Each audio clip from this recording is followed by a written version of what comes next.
Hi மக்களே, வாங்க வீடியோக்குள்ளே போகலாம். இன்றைக்கி நாங்கள் தைப்பூசத்துக்காக மாலை போடுறோம். இன்றைக்கி தான் டே 1.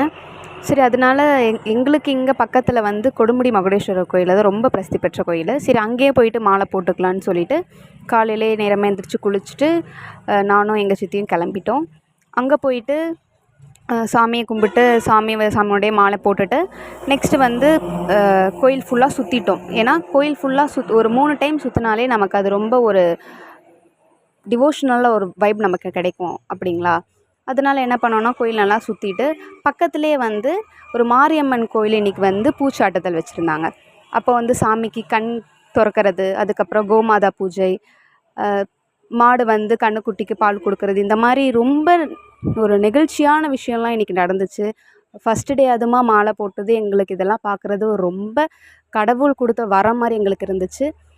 அப்புறம் நாங்கள் வந்து அந்த சாமியும் கும்பிட்டுட்டு சரி அப்படியே மகுடேஸ்வரர் கோயில் பக்கத்துலேயே போயிட்டு கோயிலில் உக்காந்துருந்தோம். சரி, எப்படி உடனே வெளில போகிறதுன்னு சொல்லிட்டு கொஞ்சம் நேரம் உக்காந்துருந்தோம். அங்கே வந்துட்டு எப்போவுமே ரெகுலராக தினமும் ஒரு 100 பேருக்கு வந்து கோயிலில் அன்னதானம் கொடுப்பாங்க. கரெக்டாக 12 மணிக்கு டோக்கன் கொடுத்து நமக்கு சாப்பாடு கொடுப்பாங்க.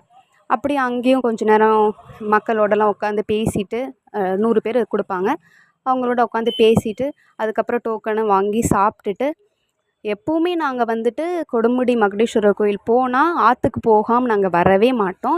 ஏன்னா ஆற்றுங்கிறது வந்துட்டு அது நமக்கு பார்க்குறவுக்கு ஒரு வியூ நல்லாயிருக்கும், ஒரு நல்ல ஒரு ஃபீல் இருக்கும். இது இல்லாமல் ஒரு ப்ளஸ் பாயிண்ட் என்னென்னா, கொடுமுடி மகுடேஸ்வரர் கோயிலை பொறுத்த வரைக்கும் அது வந்து ஒரு புண்ணிய ஸ்தலம். நீங்கள் கேள்விப்பட்டிருப்பீங்க, கொடுமுடி கோயில் வந்து நீங்கள் அங்கே வந்துட்டு திருமண தடையாக இருக்கட்டும், இல்லை குழந்தை பாக்கியமாக இருக்கட்டும், எல்லாமே அங்கே வந்து உங்களுக்கு கிளியர் பண்ணி கொடுப்பாங்க. பக்கத்துலேயே வந்துட்டு விநாயகர் கோயில் இருக்கும். அந்த ஆற்றுக்கு அடிவாரத்துலேயே வந்துட்டு பிள்ளையார் கோயில் இருக்குது. பிள்ளையாருக்கு வந்து நீங்கள் 21 குடம் தண்ணி ஊற்றுனீங்கன்னா அந்த 21 குடம் தண்ணி ஊற்றி முடிக்கிறதுக்குள்ளேயே நீங்கள் என்ன பரிகாரம் நினச்சி வேண்டுறீங்களோ அது கண்டிப்பாக உங்களுக்கு வந்து நிறைவேறுங்கிறது ஐதீகம். ஸோ கண்டிப்பாக விசிட் பண்ணி பாருங்கள். லொக்கேஷன் நான் உங்களுக்கு கீழே டேக் பண்ணுறேன். தேங்க்ஸ் ஃபார் வாட்சிங். நீங்கள்லாம் எத்தனை நாள் தைப்பூச விரதம் இருக்கீங்கிறத கீழே கமெண்ட் பண்ணுங்கள். பாய்.